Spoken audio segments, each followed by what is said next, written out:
What's up, guys? I just want to show you real quick what happens when you try to take a drain plug bolt off of a snowblower, generally Tecumseh, with the 5/8 nut here, and the whole shaft spins. What I do, I flip the machine up on its front end, I loosen it, the whole entire shaft comes out. Then what I do is I grab a pipe wrench,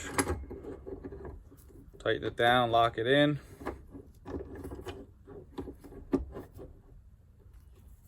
and then turn off the nut just like that.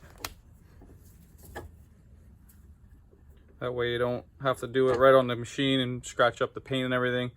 Keeps the aluminum pretty clean. And then what I would do is on the shaft here, put a little bit of Teflon tape as I put it back together, and that'll keep it from seizing up next time. Hope that helps. Thanks.